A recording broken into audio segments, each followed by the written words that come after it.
Hi, and welcome to my channel, or welcome back if you're new here. My name is Beth, and I love making budget-friendly meals and showing you different ways around the house to save money. So for this video, I have 10 meals that we are able to make under $40. So it ends up being about $3.70 a meal. If you're here for a specific meal, I do have them all linked in the description below as far as what the timestamp is, so you can go ahead and jump specifically to that meal. There is a little bit of food preparation, so if you're looking for the food prep, I put that all the way at the end of the video. So without further ado, let's go ahead and jump. This chicken chili, go ahead and put your pan on medium-high heat. Go ahead and add a little bit of olive oil to the bottom of your pan so that your chicken doesn't stick. I went ahead and I took 2 of the whole chicken breasts and ground them up so that I've got it ground. If you don't have a grinder, that's fine. Just chop them up small into like little pieces. And we're gonna use half of this for this recipe. Go ahead and put it in your pot and cook it up. The reason why we added oil is because there's not a lot of fat at all in chicken breast. So it will stick to the pan if you don't put a little bit of oil at the bottom. I usually make this recipe with ground beef. However, I was trying to stick to chicken to stay within the budget this week. It's been about 2.5 minutes. I still see a little bit of pink, but majority of it is like this white color, so you can definitely tell it's almost done. Let's give it another 30 seconds and then we'll go ahead and add in our seasonings. You're gonna dice up 1 of your red onions and put it in your mixture. You need 2 cans of condensed tomato soup.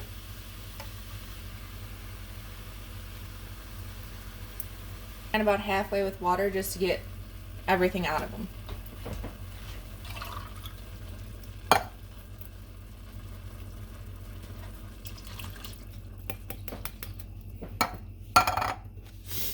Go ahead and add in your 1 package of chili seasoning. You can definitely get any kind. I just got the hot. And we're gonna go ahead and add in 4 cups of our cooked black beans. I just cooked my entire bag of dry black beans in the Instapot. But you can boil them or cook them however you prefer. I buy canned black beans. The dry was just cheaper.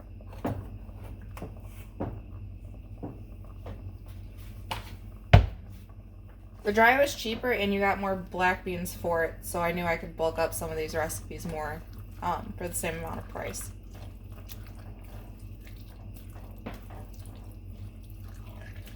Kind of mix all your ingredients around. Now some people like a thinner chili. This is not it. It's definitely more of a chunky chili. If you like jalapeno, we definitely have extra from picking up at Aldi because it comes in a package. You can go ahead and add that in. Now that all the ingredients are in and we mixed it, we're gonna go ahead and let it get to a boil. Now that it's started to boil, I'm gonna give it 1 more stir.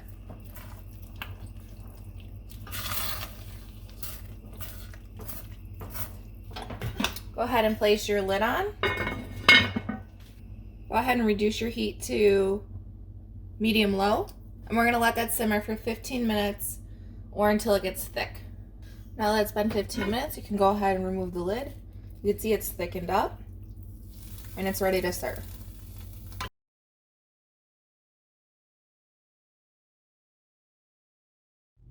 Alright, the first thing you're going to do is, if you want to add a little bit of spice, go ahead and put 1 or 2 of your jalapenos that you had if you went to Aldi. If you just got 1 for the other recipe, you could skip this step. Once the jalapenos chopped up, 3 cups of my black beans to the food processor. You can add more or less depending on how big your family is. This is going to give us way more than enough for the 2 of us. Once your black beans are pureed, go ahead and put a pan on medium-high heat. You can add a little bit of oil to your pan if you would like. Your beans are already fully cooked. All we're doing is heating them up so that they're warm for the top of your tostada. If you don't have a food processor, you can definitely smash them by hand. They'll probably be a little bit thicker, but it'll still taste great. They'll usually heat up in about 3 to 5 minutes. I just stir it and then I feel it, and once it's warm enough, I'll go ahead and serve. While your beans are heating up, if you haven't done so already, you can cut up into small slices half your head of lettuce, as well as get your Queso Fresco out that you already made. Your tostadas should already be done. If not, you can cook those in the oven at the same time. As you can see now, they're not flimsy at all. If I would bend this, it would break in half. They will sometimes puff up, and that is also fine. They're gonna still taste great. Once your beans are all the way heated up, usually takes, like I said, 3 to 5 minutes. Go ahead and you're just gonna put some beans on top of your tostada, as many or as little as you want. If you have it in your budget, I didn't this week, you can also add sour cream on here as well as salsa, which is really good. But for what we did, it's just gonna be your beans. Then you're gonna top it with as much lettuce as you would like, as well as your Queso Fresco.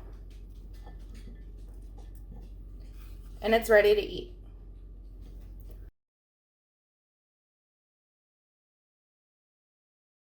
While dinner was cooking, I just tossed the Italian chicken parm that we seasoned earlier into the air fryer for 20 minutes at 400, and I flipped it halfway through. And this is ready to meal prep and serve for lunch or dinner a different day as well.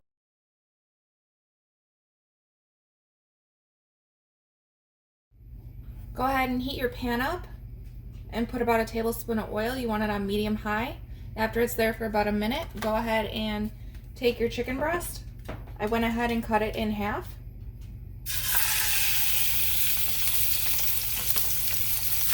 Go ahead and season this side with salt and pepper and let it go there for a minute.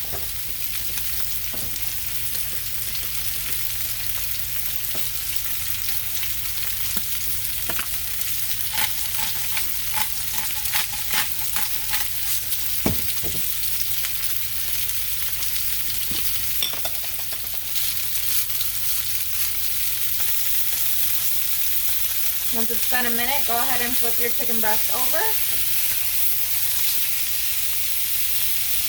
Turn your heat all the way down to low. Go ahead and top your chicken breast with the remainder pasta sauce.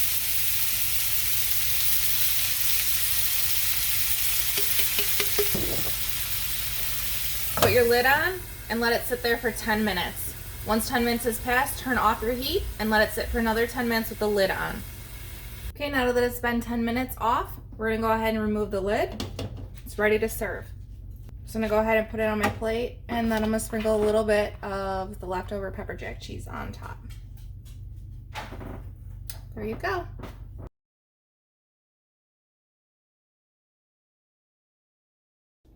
All right, go ahead and get your food processor out. We're gonna go ahead and make black bean tacos. I'm gonna take half of a red onion, go ahead and place it on in there. And then I'm gonna take one of the jalapenos. I chopped it up because it was a giant one and placed it in there as well. I left the seeds in because honestly, I don't feel like all these jalapenos are usually that spicy.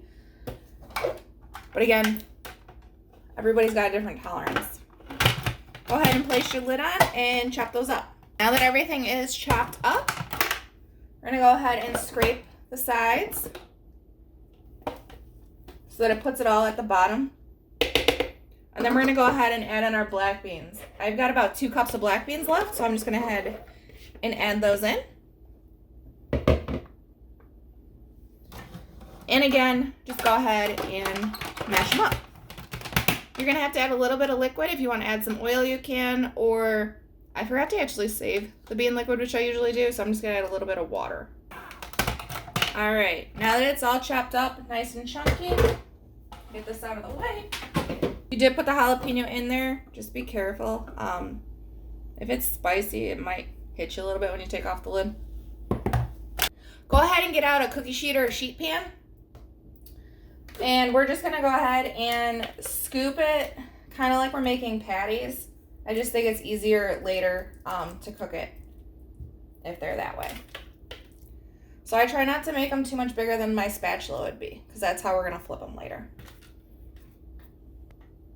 All right, we're gonna go ahead and set them in our fridge for about an hour so they can set up. If you need to do it longer than an hour, you can totally do that as well, but at least do an hour. Go ahead and put a pan on medium-high heat and go ahead and spray it.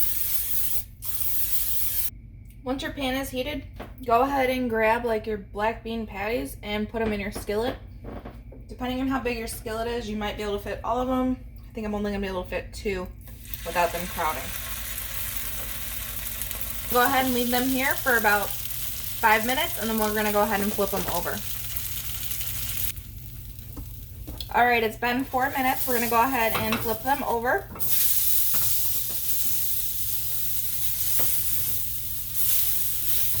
I'm gonna turn my heat down a little bit. Let's go with medium just because that's a little browner than I wanted.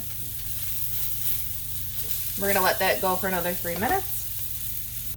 It's been 3 minutes. They're gonna be brown on the other side, so we're gonna go ahead and remove them from our pan and cook any remainder that you have. Now go ahead and take your patties and put them back in your pan. It's okay if they break because we're about to break them up anyway.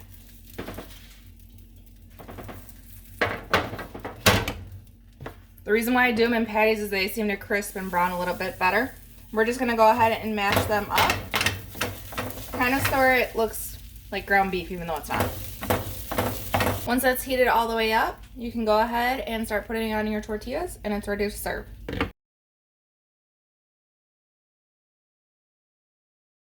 This recipe is Italian chicken tortilla wraps. You're gonna go ahead and take out one of your chicken breasts. As you remember, we cut them in half, so this is actually one because there's 2 pieces that were already cooked. I had cooked them earlier with the salt, pepper, and oil, and go ahead and slice them up. And take one of your tortillas, place some chicken on there, however much you would like. You're gonna go ahead and use 4 tortillas for this recipe. So try to spread your chicken out between the 4. And then go ahead and take some of your cut up lettuce. Then shake your Italian dressing. Go ahead and put a little bit of that on top. Or as much as you want, you can always do more. And wrap it up.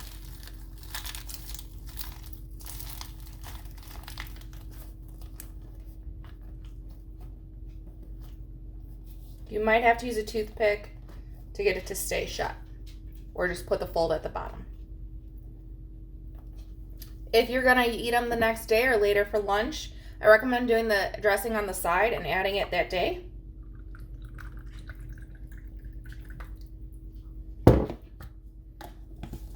So you just put in a little container to go, or you can bring the entire bottle if needed.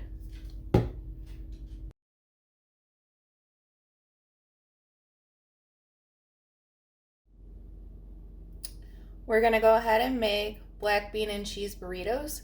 Go ahead and put 3 cups of your black beans in your food processor, a little bit of oil, and go ahead and puree it. Once it's to a consistency you like, go ahead and stop it. Go ahead and take 4 of your flour tortillas out, spread the beans on it, sprinkle it with some cheese, and roll it on up.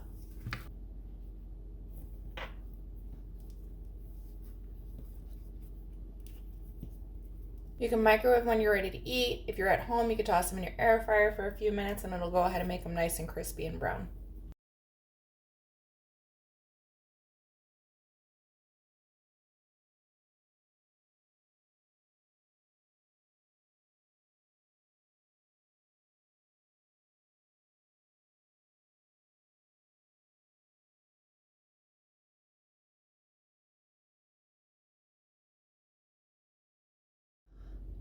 This recipe is a lower carb option if you really like pasta.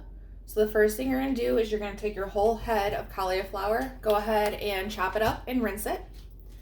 Then you're gonna go ahead and get out your food processor. And I have it on the shred. I put my shred blade in. And you're gonna go ahead and shred all of it. Once all your cauliflower is grated, go ahead and put a pan on medium-high heat. Go ahead and take all of your ground chicken breast. If you didn't have a grinder, that's okay. Just cut it up small. And we're gonna go ahead and cook this. Once it's cooked all the way through, you can go ahead and remove it from the pan. I just put it in the bowl I'm going to serve it in later. That way I don't dirty as many dishes. A little bit of olive oil, about a tablespoon, in the bottom of your pan. And we're going to go ahead and add in all of our cauliflower rice.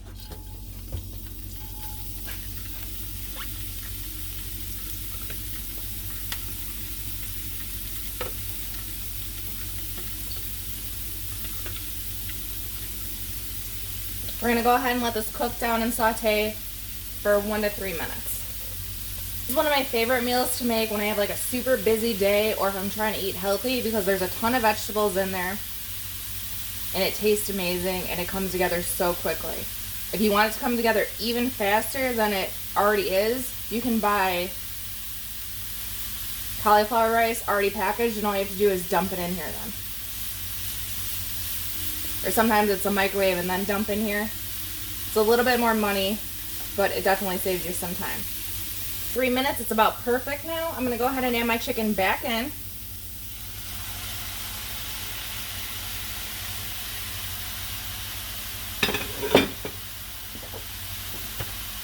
I bought a can of mushrooms I'm going to toss in. If you don't like mushrooms, you can obviously not put this in. If you like anything else in your pasta, you can also add that in. And then we're going to go ahead and take our jar of pasta sauce. Go ahead and add most of it. I'm going to add all of it up till about here because we want to save a little bit to cover our chicken breast in another recipe.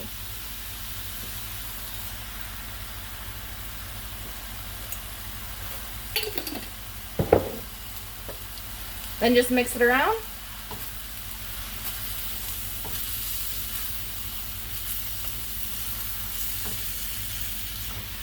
I personally do not like cauliflower, and I think this is like a really good alternative because the pasta sauce covers it up a lot.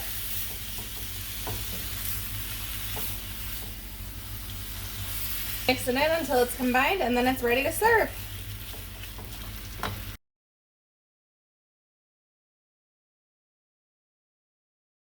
You're going to go ahead and take your Italian salad dressing and seasoning mix. Go ahead and open it up. You're going to take one of the chicken breast that's cut in half. Sprinkle a little bit of it in there, about a third of the package.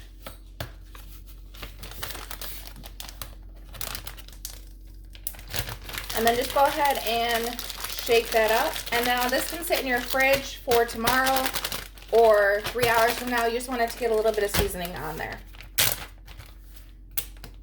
You're going to take the remainder of it and you can either follow the directions on the back of the package, or if you have one of these where it measures out like this is how much vinegar, water, and oil you use, you can follow it that way. So we're going to go ahead and add our vinegar in. The package says it's a 1/4 cup.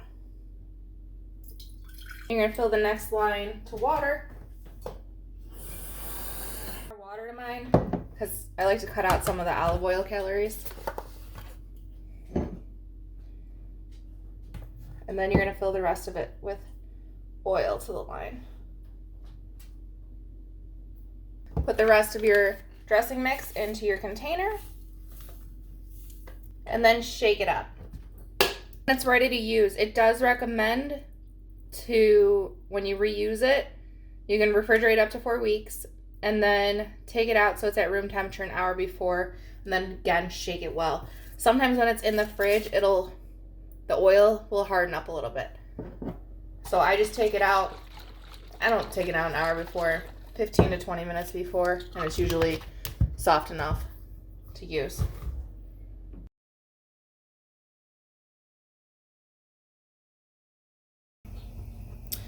I'm going to quickly go over how to make your own queso fresco, which is one of the ways I saved some money on the recipes for this week.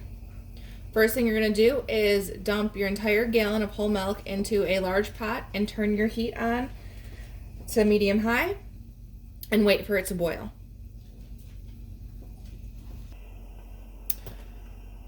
This can take any amount of time depending on what heat you put it on. Like I said, I put mine on medium high.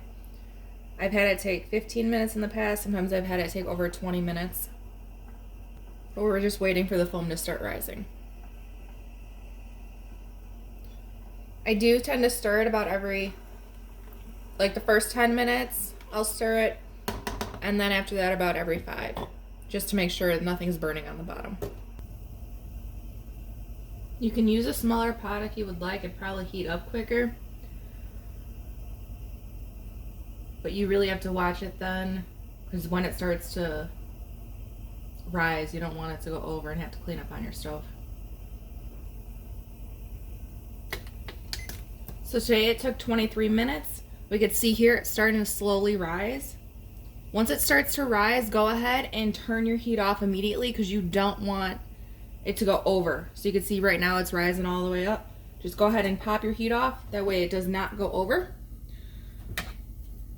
Then right away, go ahead and grab your white vinegar. And we're gonna go ahead and put 1/3 cup in. And then half of the 1/3. Give it a little mix. And you'll start to see right away how the milk is curdling, which is what you want. We're gonna go ahead and let this sit now for another 5 minutes. While you're waiting for your 5 minutes, go ahead and get a cheesecloth. I just use a really thin dish towel. I think it was called like a bar towel at Walmart. But go ahead and get one of those and put it over a strainer and have a bowl underneath. So the way mine is I've got a strainer that actually fits right into another bowl. That way you can save some of the liquid. Now that it's been 5 minutes, go ahead and take your pot and dump everything into your cheesecloth. Be very careful when you're dumping it, because if you're not, it might splash up on you like it did to me. Go ahead and collect your cheesecloth so everything's in there, and then you're going to go ahead and let it drip dry. Don't even bother squeezing it, because if you squeeze it, you might get too much liquid out, and it's so hot. You don't want to burn yourself. Once I get it to stop dripping enough, I'm going to go ahead and move it over to somewhere where you can hang it. So some people might have hooks on their cabinets they can hang it off of. Some people might be able to use their microwave door handle, wherever you can let it drip dry. Go ahead and hang it, and I put it on top of my pot, that way it could drip into the pot. You're gonna leave it hang there for 60 minutes. Once 60 minutes is up, it is ready. Go ahead and take it out. I go ahead and I put it in a Tupperware bowl, and then I salt to taste and mix it up. And it is ready to use. First we're gonna do is make the tostadas. Go ahead and take out 8 of your corn tortillas, and we're gonna put them on a baking sheet. Preheat your oven to 400 degrees. I'm just gonna take a little bit of olive oil cooking spray and spray both the front and the back of the tortillas.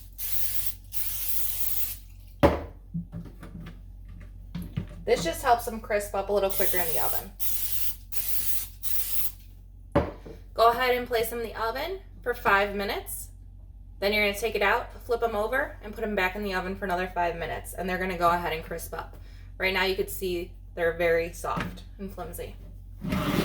With spending less than $40 this week on my groceries, I am able to, have a lower grocery budget this month, and I can go ahead and put that savings towards, either paying off debt if that's what I was currently working on, or right now I'm currently working on saving up for our 5-year anniversary trip. So that extra money for this month is going to go ahead and go to that.